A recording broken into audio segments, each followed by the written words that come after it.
FLPP atau BP2BT? Jangan tanya lebih untung yang mana, tapi pertimbangkan mana yang manfaatnya lebih cocok untuk masa depan keluarga Anda.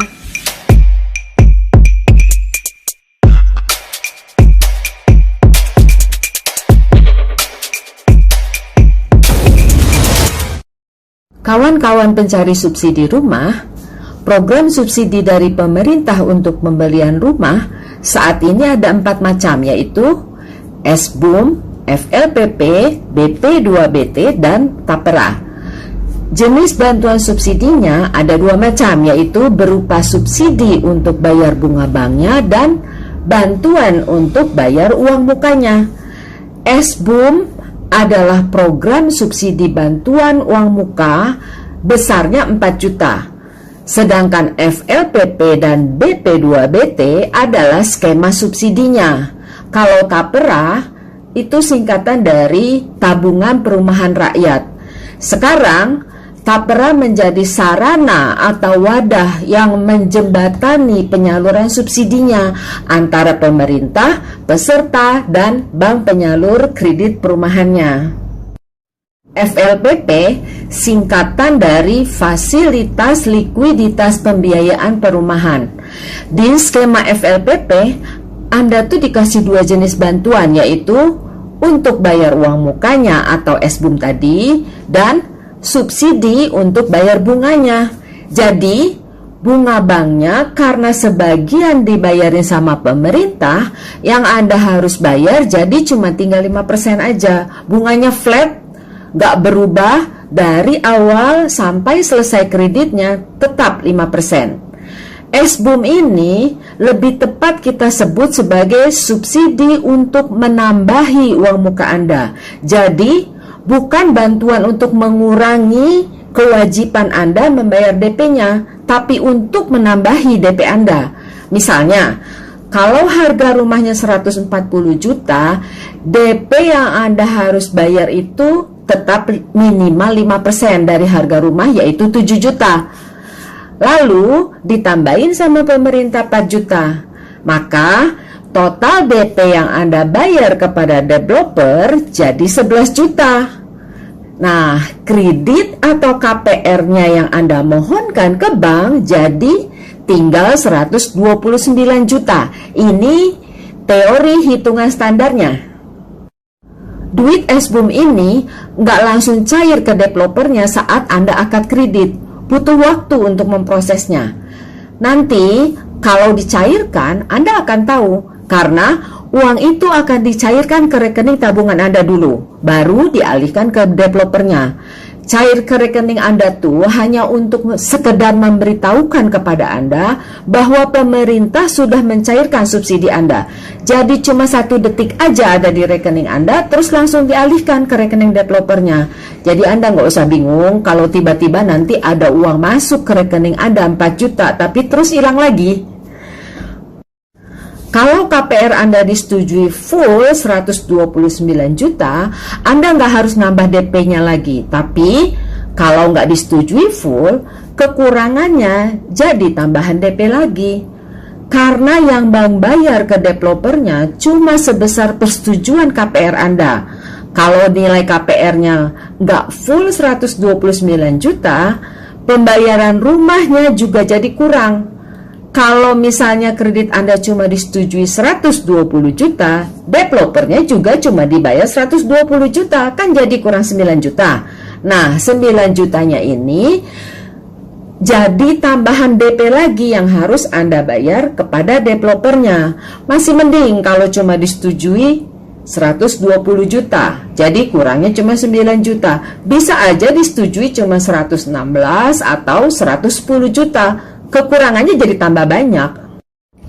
Makanya saat pengajuan Anda diproses, Anda harus berusaha semaksimalnya mengkondisikan agar bisa dapat persetujuan yang full dari bank, supaya nggak harus nambah DP lagi. Karena berapa disetujuinya tergantung dari hasil survei dan analisa bank. Kalau hasil surveinya nggak bagus, bukan cuma nggak disetujui full, bahkan pengajuan kredit Anda bisa aja ditolak. Jadi, kalau mau ke bank, ini misalnya diandaikan lagi maju perang, majunya tuh pakai baju perang yang lengkap dan bawa senjatanya tuh yang tajam, jangan yang tumpul. Jadi Anda nggak keok di tengah jalan. Apa yang harus Anda persiapkan dan Anda harus kondisikan selama pengajuan Anda diproses oleh developernya, nanti ya di video saya berikutnya kita bahas. Untuk itu jangan lupa subscribe agar Anda dapat pemberitahuannya setiap video saya ditayangkan. Kita balik ke FLPP. Untuk subsidi dengan skema FLPP, penyalurannya ada di 32 bank, yaitu Bank BTN, BNI, BRI, dan di bank-bank daerah atau biasa disebut BPD. Tapi belum semua BPD udah megang KPR subsidi. Kalau di bank swasta, setahu saya cuma ada di Bank Artagraha. Fasilitas yang diberikan dalam skema FLPP selain bantuan DP dan bantuan subsidi bunganya, DP-nya juga boleh cuma 5% dari harga rumahnya dan tenornya bisa sampai 20 tahun kalau disetujui. Ya namanya juga kita lagi minta, bisa dikasih, bisa juga enggak. Biasanya yang dikasih sampai 20 tahun itu yang umurnya di bawah 29 tahun. Kalau yang sudah di atas 30 tahun, biasanya dikasihnya 15 tahun. Kalau mengenai persyaratan untuk mendapatkan subsidinya, skema yang FLPP dan yang BP2PT itu sama aja, yaitu belum pernah punya rumah, belum pernah dapat subsidi rumah, masa kerja dan usahanya minimal sudah 1 tahun, penghasilannya maksimal 8 juta untuk pembelian rumah tapak dan 8,5 juta untuk pembelian rusun. Umurnya sudah 21 tahun atau sudah menikah. Jadi maksudnya kalau sudah menikah umur berapa aja boleh, umur 10 tahun juga boleh. Asal udah ada surat nikahnya dan sudah punya penghasilan tetap. Oh ya, surat nikah ini banyak yang jadi hambatan. Surat nikah yang sah adalah buku nikah dari KUA. Karena begini, masih banyak pasangan-pasangan di daerah yang dulunya waktu nikahnya itu nggak di KUA, misalnya menikah secara adat. Jadi suratnya cuma berbentuk keterangan nikah dari ketua adat atau dari kadesnya. Nah ini harus diurus dulu, karena bank nggak mau terima surat nikah yang kayak gini. Untuk ngurusnya juga nggak perlu nikah lagi juga. Cukup datang ke KUA, minta surat keterangan pengesahannya aja. Nanti KUA akan mengeluarkan surat pengesahannya dan surat pengesahan dari KUA ini bisa diterima oleh bank. Jadi bank tuh nggak peduli dan nggak ngurusin siapa yang nikahin Anda. Yang penting pernikahannya sudah dicatat di KUA. Kira-kira kayak gitu. Keuntungan skema FLPP. Nah, kalau bicara soal keuntungan, kredit rumah ini kan nggak seperti kredit mobil yang cuma 3-4 tahun. Kredit rumah ini panjang sampai puluhan tahun. Jadi yang harus Anda pikirkan untuk jangka panjangnya. Kalau FLPP, keuntungannya tuh bayarnya anteng. Karena angsurnya stabil, tetap segitu aja dari awal sampai akhir. Misalnya angsurannya 900.000 sekarang, 20 tahun lagi di tahun 2042 duit 900.000 itu udah kecil banget nilainya.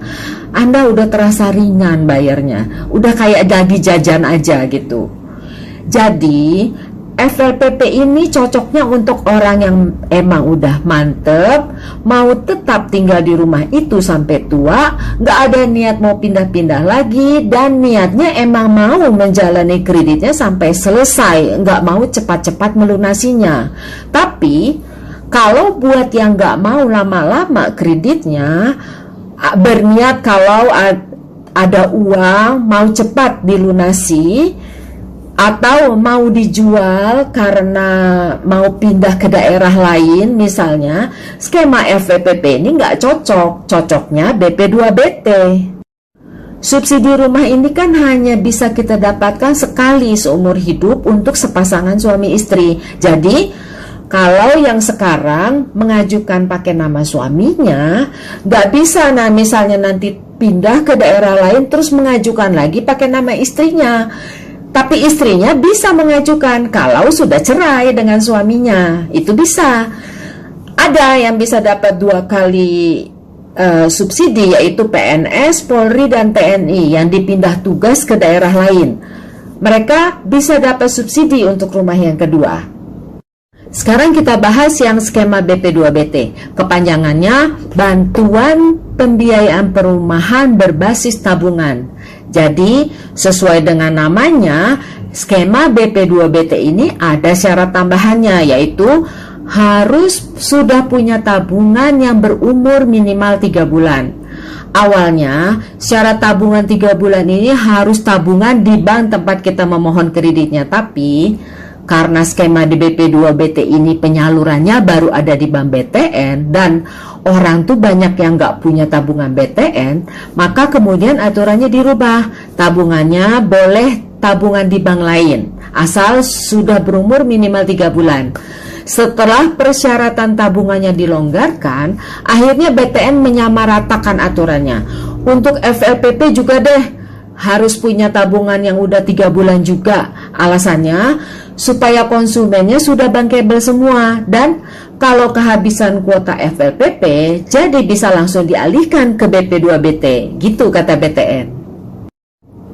Program skema BP2BT ini adalah hasil kerjasama pemerintah dengan Bank Dunia. Makanya pemberian bantuannya juga nggak bertele-tele. Bantuannya cuma satu macam aja, yaitu bantuan uang muka. Dikasihnya sekaligus 40 juta di muka. Jadi jelas ya perbedaannya. Kalau FLPP, uang subsidinya dibagi 2. Bantuan yang 4 juta dikasih kepada Anda buat bayar uang muka rumah Anda. Sisanya dikasih ke bank buat bayarin bunga angsurannya. Kalau di BP2BT, duit subsidinya nggak dibagi-bagi. Semuanya 40 juta dikasih ke Anda buat nambahin bayaran uang muka rumah Anda, supaya pokok hutang Anda ke bank jadi tinggal sedikit. Bedanya lagi, FLPP hanya bisa untuk pembelian rumah di perumahan subsidi. Kalau di BP2BT bisa juga untuk pembelian rumah swadaya. Jadi beli rumahnya nggak harus di perumahan yang dibangun oleh developer. Untuk suku bunga, kalau di FLPP bunganya karena sudah dibayarin sama pemerintah, jadi Anda cuma tinggal bayar 5% aja setiap bulannya. Kalau di BP2BT karena bunganya nggak dibayarin, jadi bunga normal, tapi dikasih keringanan. Bisa cuma 9,5% atau 10% aja untuk 5 atau 10 tahun pertama. Selanjutnya baru dikenakan bunga floating. Pada awal diluncurkannya BP2BT ini, keringanan bunganya cuma dapat fixed rate 10% selama 2 tahun pertama. Tapi sekarang sudah diubah. Ada 2 pilihan. Kalau Anda pilih yang rate bunganya 9,5% setahun, Anda dapat fix angsurannya selama 5 tahun. Kalau Anda pilih yang rate bunganya 10%, dapat fix angsurannya 10 tahun. Setelah itu, baru dikenakan bunga normal, bunga floating yang besarnya tergantung rate bunga yang ditentukan oleh BI. Nanti di akhir video kita hitung berapa perbandingan angsurannya. Keuntungan skema BP2BT, hutang Anda jadi tinggal dikit.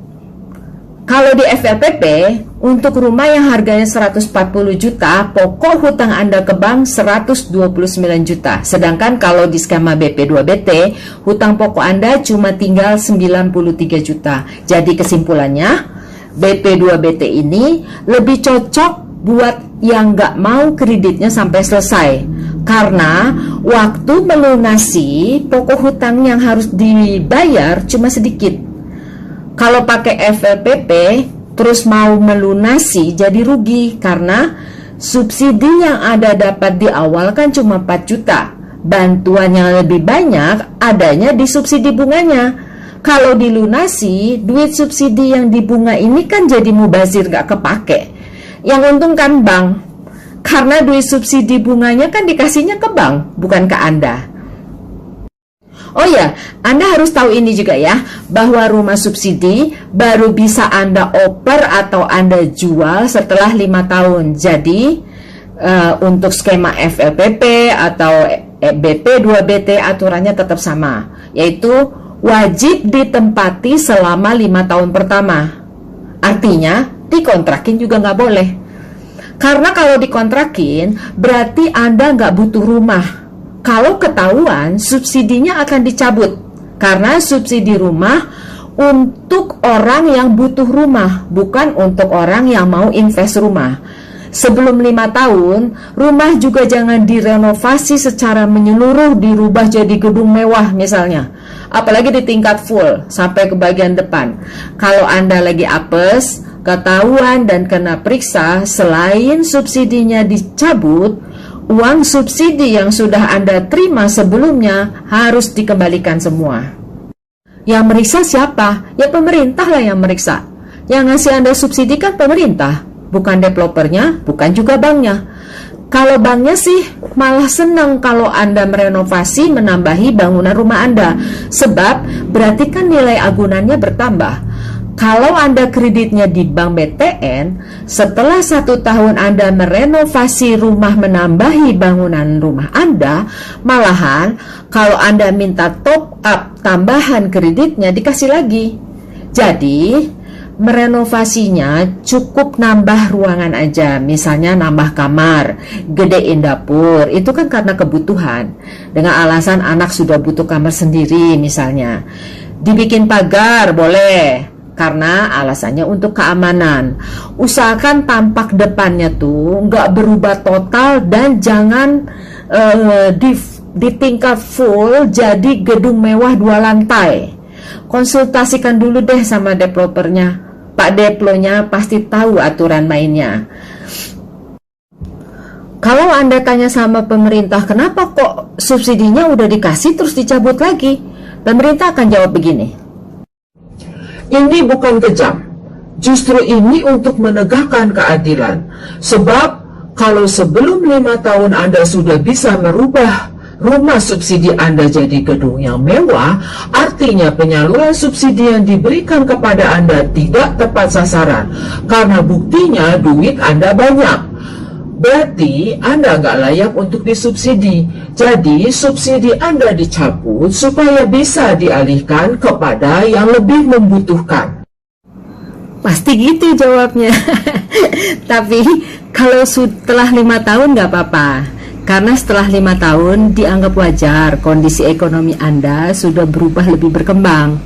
Skema BP2BT ini sudah dilahirkan dari tahun 2017. Tapi selama 3 tahun sampai tahun 2020 nggak laku. Setiap tahun kuotanya banyak yang nggak kepakai.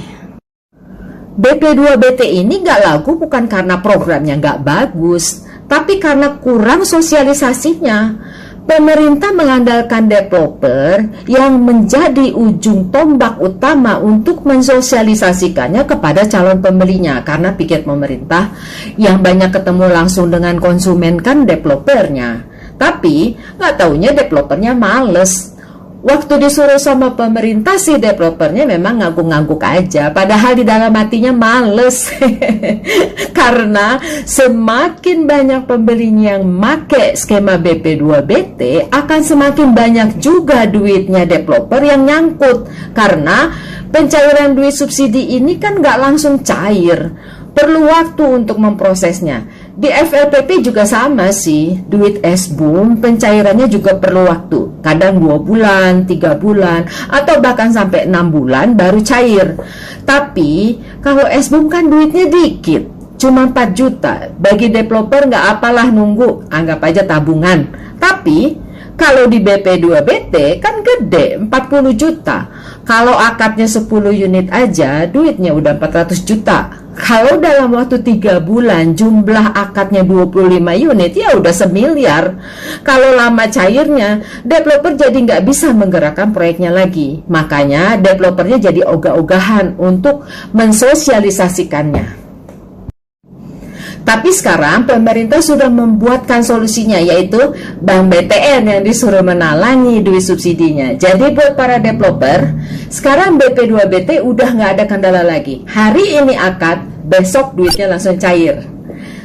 Sebenarnya pemerintah dan BTN sendiri juga gencar mensosialisasikan program BP2BT ini kepada masyarakat lewat berita-berita di media, dengan video-videonya yang ditayangkan di akun-akunnya PPDP PUPR.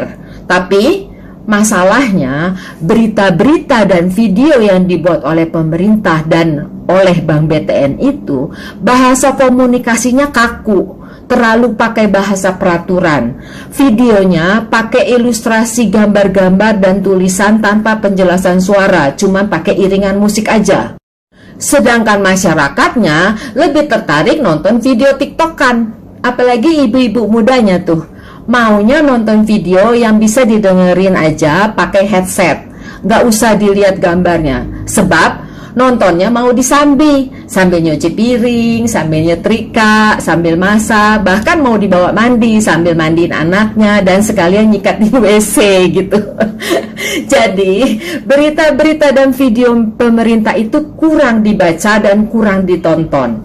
Kalau di akun IG-nya PPDPP, saya lihat yang nonton, yang nge-like dan yang komen tuh kebanyakan cuma marketing-marketingnya developer aja, jarang ditonton oleh masyarakat umum.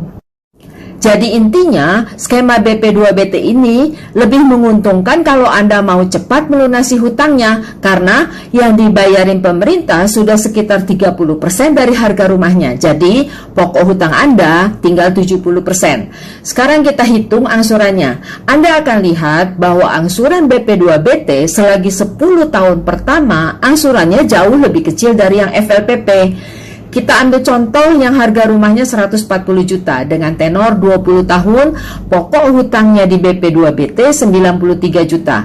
Kalau yang bunga rate-nya 9,5%, dapat fix angsurannya Rp873.800 selama 5 tahun pertama. Setelah itu baru bunganya floating. Yang rate bunganya 10%, dapat fix angsurannya Rp904.400 selama 10 tahun.